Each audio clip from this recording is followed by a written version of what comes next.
Bon, vous avez vu ces petits LED là? Et franchement, c'est pas quali. Regarde, je peux mettre en rouge, je peux mettre en vert, je peux mettre en bleu, je peux mettre en blanc, je peux mettre en violet, je peux mettre dans toutes les couleurs. Et je trouve que ça fait un petit habillage trop cool et tout machin. Il faut bien que je règle les lumières là parce que c'est peut-être un peu trop lumineux. Mais moi j'aime bien. Bien le bonsoir jeunes viewers, bienvenue dans cette nouvelle vidéo. Avant de commencer le sujet de cette vidéo, je tiens à prendre un peu de temps pour vous remercier pour la vidéo de la semaine dernière. L'engouement que ça a pris, c'est incroyable. Là, je tourne, allez, on va dire 3-4 jours après la diffusion de la vidéo. C'est juste dingue, le nombre de vues a doublé, voire triplé. Le concept vous a trop plu et ça, franchement, ça fait trop du bien parce que j'ai réfléchi à ce concept, je l'ai travaillé, j'ai essayé que visuellement ce soit beau, même si c'est pas totalement ce que je veux. J'ai essayé, tu vois, d'aller au bout et franchement, je suis trop content. Merci à vous de tout l'engouement que ça a pris. Vous avez kiffé et j'ai kiffé faire cette vidéo avec Takiro. Je remercie encore Takiro d'être passé. Donc n'hésitez pas là, tout de suite maintenant, à me dire dans les commentaires qui c'est que vous aimeriez bien voir dans ce genre de concept. J'essaierai de les contacter, de faire en sorte que ce soit possible. Et comme je vous l'ai promis la semaine dernière, aujourd'hui je vous dis le nom du gagnant. Je rappelle que le gagnant gagne les 4 premiers tomes de Bakemonogatari, dont 2 tomes collector. Et donc du coup, le gagnant de qui veut gagner des mangas va s'afficher juste ici. Attention, 3, 2, 1. Bravo! T'es un peu nul en fait. Félicitations à toi, tu as gagné les 4 premiers tomes de Bakemonogatari, je suis ultra content. N'hésite pas à me contacter via mon adresse mail qui est juste dans la description ou sinon sur Instagram, pareil, tu as le lien dans la description. N'hésite pas à me contacter pour que je puisse t'envoyer tes mangas. Et bien bravo à toi encore une fois et on passe tout de suite au sujet de la vidéo maintenant. Tu l'as vu dans le titre de cette vidéo, aujourd'hui je vais te conseiller des mangas à voir dans ta mangathèque. Normalement, si tu es au courant, le pass culture pour tous les jeunes de 18 ans est arrivé. Et ça c'est trop bien parce que l'État te file 300 balles à dépenser comme tu veux. Donc je me suis dit, eh bien c'est l'occasion de proposer à mes abonnés, voilà, une nouvelle vidéo dans le style collectionneur. Et du coup, dans cette vidéo, je vais vous proposer plein de mangas, plein de tomes que j'ai moi en ma possession ou que j'aimerais acheter. Et ça vous donnera peut-être des idées, peut-être des envies, ou vous faire une petite liste de ce que vous pouvez acheter avec votre pass culture ou alors avec des économies si tu as de la thune. Parce que là, on va pas tergiverser sans 7 ans, c'est des livres qui valent cher. Donc écoutez, sans plus tarder, on y va. C'est parti.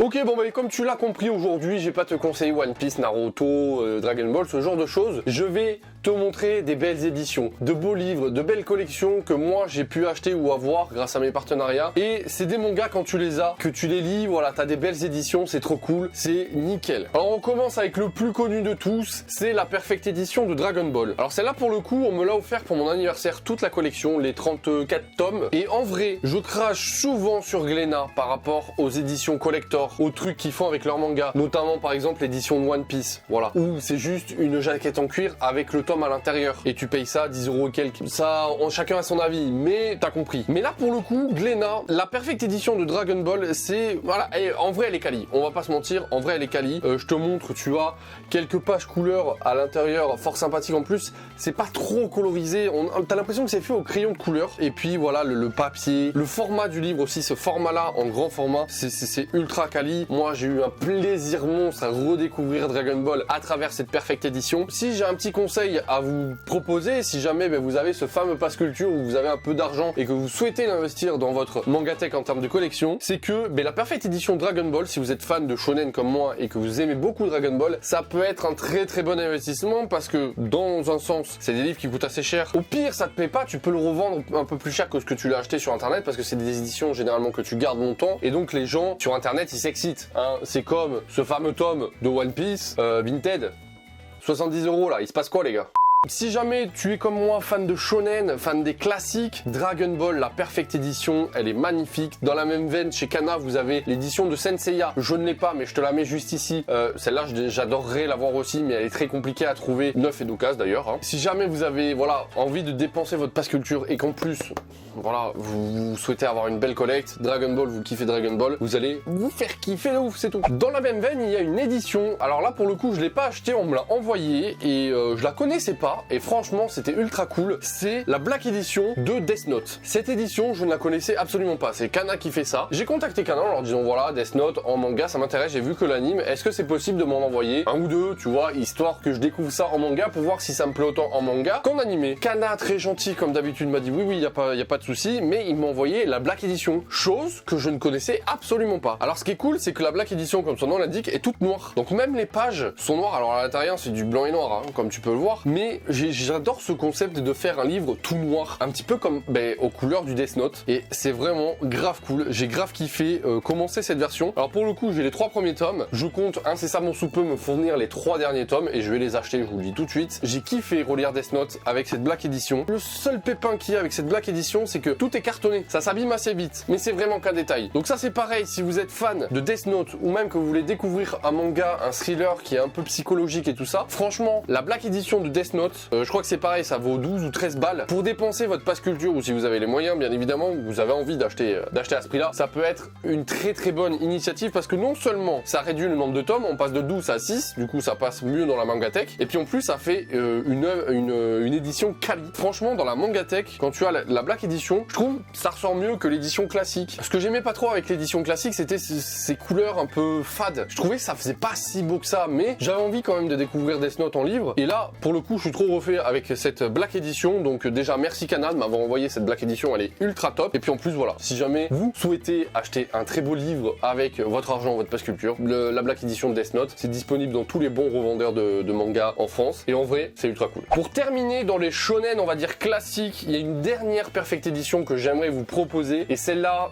comment te dire que j'ai un plaisir énorme à l'acheter, à la collectionner, c'est la Perfect Edition de Full Metal Alchemist. Cette Perfect Edition, elle est incroyable. Alors pour la petite anecdote, il s'avère que je m'étais fourni d'occasion les 10 premiers tomes de Full Metal. J'étais ultra content parce qu'en plus ils étaient dans un état impeccable et tout machin. Et le jour où j'achète les tomes, le lendemain, ceci sort en librairie. Je faisais cette tête-là quand j'étais dans le rayon. J'avais le seum complet. Comme bon youtubeur que je suis, qu'est-ce que j'ai fait? J'ai tout revendu, les tomes que j'avais achetés d'occasion, au même prix parce que je suis un gros bâtard. Et je me suis acheté la Perfect Edition de Full Metal. Et c'est pareil là, quel plaisir incroyable de redécouvrir Full Metal en Perfect Edition. Alors en plus, je pousse le vice ultra loin parce que je m'interdis, j'ai lu le tome 1 et le tome 2, mais je m'interdis de lire la suite parce que je veux me les faire d'une traite. Je ne veux pas attendre que le prochain tome sorte en sachant que voilà, comme c'est une Perfect Edition, ça sort beaucoup plus lentement qu'une édition normale. Donc je m'interdis de les lire, mais cette Perfect Edition de Full Metal Alchemist, c'est pareil, celle-là je vous la conseille, en plus elle est pas chère, elle est à 12 €, 11,90 €. Les pages sont pas plastifiées, mais elles sont glacées, je sais pas comment t'expliquer, les dessins ont été retravaillés, les textes aussi, je te montre vite fait un petit...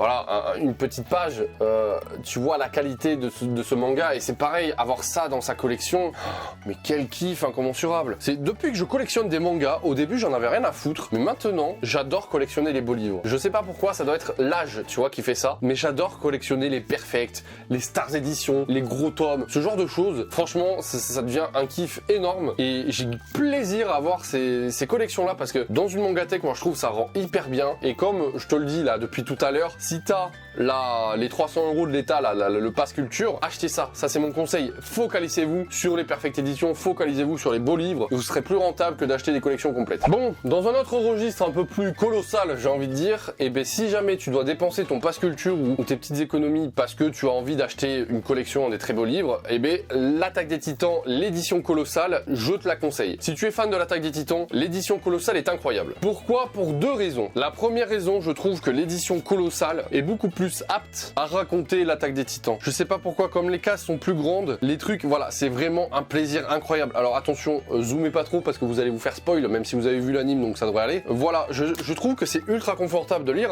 de ce format-là, et puis en plus, regarde, ça a le même format qu'un Weekly Shonen Jump, et c'est ultra confortable de lire dans un format comme ça. Autant le format de poche, Yuna de la pension Yuari, tout ça, d'ailleurs que je vais lire très bientôt pour ceux qui sont fans, au moins vous savez que vous êtes au courant que je vais lire ça, c'est ultra cool parce que tu peux l'emmener partout, tu peux te la foutre dans la poche, t'as les grandes poches, dans ton sac et tout machin, c'est pratique. Mais ça c'est un kiff. T'es dans ton salon, dans ton petit fauteuil, tu t'installes tranquillement avec ton thé, ton chocolat chaud, tout ce que tu veux, je m'en fous. Tu lis ça, tu lis tranquillement ça posé sur une table ou même juste comme ça. Regarde, ça tient bien dans la main, t'as juste à tourner les pages. C'est pas ultra lourd, ça pèse son petit poids, mais c'est pas non plus énorme. Quel plaisir de lire sous ce format-là. Alors moi, de base, je n'aime pas l'édition classique de l'Attaque des Titans, je la trouve trop fade. J'aime pas ce côté noir avec des couvertures comme ça, bon bref. Moi, collectionner l'Attaque des Titans, j'aimais beaucoup l'animé, mais ça s'arrêtait là. Autant là, l'édition colossale, quand je l'ai découvert, pareil, c'est Pika qui me l'a envoyé, merci beaucoup Pika d'ailleurs pour cette découverte. Il y a quelque chose qui change, ça prend une autre ampleur, ça donne de la profondeur au propos de l'Attaque des Titans, je trouve. tout. Et en vrai, si vous devez collectionner l'Attaque des Titans, je vous conseille plus l'édition colossale, bien évidemment si vous avez les moyens, que l'édition classique, parce que l'édition colossale pour le coup c'est la version la plus chère de toutes les perfectes et des beaux livres qu'on peut trouver. Et ben c'est 20 € le livre, hein. Ça fait mal au cul. Donc voilà, si vous voulez dépenser votre passe culture, n'hésitez pas, l'Attaque des Titans, si vous êtes fan, moi je vous conseille plus cette version-là que la version classique. Alors dans un autre registre, beaucoup plus classique dans les mangas, c'est des versions que je n'ai pas mais que j'aimerais beaucoup me procurer, mais que je vais quand même vous présenter dans cette vidéo. C'est par exemple Akira. Akira, le manga, donc d'ailleurs c'est celle-ci, j'ai oublié de vous la mettre en image mais je vous la mets là. Il y a une dizaine de tomes, ça coûte 14 € et quelques je crois le tome. Franchement, moi j'aimerais beaucoup me la procurer, bon c'est pareil, il faut avoir de la place, il faut avoir l'argent à dépenser, moi je l'ai pas forcément, mais j'aimerais beaucoup me procurer cette version là parce qu'elle a l'air incroyable. Dans le même style vous avez 20th Century Boy que mon ami Luchisco est ultra fan. Panini Manga a ressorti une édition, elle a l'air incroyable. Par contre les mangas sont ultra épais mais elle a l'air folle. C'est vraiment un format que j'aimerais beaucoup acheter aussi, 20th Century Boy. Pour le coup je ne connais absolument pas, je connais que deux noms et c'est un manga que j'aimerais beaucoup découvrir. Mais c'est pareil, ça coûte de la tunasse. Et enfin pour terminer un petit peu cette vidéo, je vais vous conseiller 2-3 mangas qui sont peu connus, qui sont pas assez mis en avant, c'est vraiment pour moi des pépites. C'est des mangas que j'ai lus et qui sont des pépites. On va commencer par une lecture assez récente et c'est Pika Édition qui me l'a envoyé pour le découvrir et franchement c'est incroyable. C'est L'île d'entre deux mondes de chez Pika Édition, de Asuka Ishii, ce manga qui n'est qu'en 2 tomes et le deuxième tome sort au mois de juillet je crois, je sais plus. Voilà, ce manga j'en suis tombé amoureux. C'est pas du shonen, c'est pas du seinen, c'est pas un truc exceptionnel, mais ça raconte l'histoire d'un prof qui retourne vivre sur son île natale et il se passe plein de choses un petit peu surnaturelles qui va le guider un petit peu dans ses pas d'avant, de retrouver cette légèreté qu'il avait quand il vivait sur l'île, parce que c'est un mec qui est parti vivre en ville à Tokyo et voilà, qui a le stress du boulot, qui est truc, qui est machin, enfin voilà, c'est devenu un gars de la ville. Retourner sur cette île lui fait beaucoup de bien et ça l'ouvre spirituellement parlant, je sais pas si on peut dire ça comme ça, et j'ai trouvé ce manga incroyable. Le dessin est magnifique, voilà. Cette page, elle est trop belle. Alors attendez, j'essaie de... Voilà. Cette page elle est magnifique, franchement on a des dessins qui sont incroyables à l'intérieur. Donc si vous voulez découvrir quelque chose de léger, de simple mais d'efficace et en plus en prendre plein les mirettes, je vous conseille L'île d'entre deux mondes. Et enfin on va parler d'un auteur que je surkiffe de malade, un auteur que j'ai découvert comme ça sans pression, qui est arrivé comme ça, telle une feuille sur ta voiture, c'est nul comme expression. C'est Inyo Asano et toutes ses œuvres, et notamment Errance que je vous conseille, qui est... Moi j'ai ultra kiffé Errance, ce manga est incroyable. Ce manga est une pépite. C'est ce manga-là qui m'a fait, comment dire, découvrir et mettre un pied dans ce que j'appelle les beaux mangas. Les beaux mangas, voilà, c'est comme Errance, c'est comme L'île d'entre deux mondes que je viens de vous montrer. Mais je sais pas, il y a un truc dans ces lectures, à chaque fois que je lis un tome comme ça, ça me... Tu vois, je peux pas t'expliquer. Il y a mon petit cœur de fanboy de manga qui ressort et je m'ouvre de plus en plus à autre chose que le shonen et c'est ça qui me fait kiffer en ce moment, c'est fou. Solanin, une histoire de malade, dessinée par Inyo Asano, mangaka de malade. Il fait des dessins, mais les gars, vous savez même pas. Si vous connaissez pas Inyo Asano, je vous montre vite fait. Ça n'a aucun rapport. Ces dessins sont magiques, ils sont incroyables. Je suis fan de cet auteur. C'est l'un de mes mangaka préférés, Inyo Asano. Et dans un autre registre, on a Solanin, qui pareil est un manga ultra épais, ultra gros, que je n'ai toujours pas fini, il faut que je le finisse. Solanin quoi. Inyo Asano, c'est un génie du manga. C'est un mec, il fait des trucs incroyables.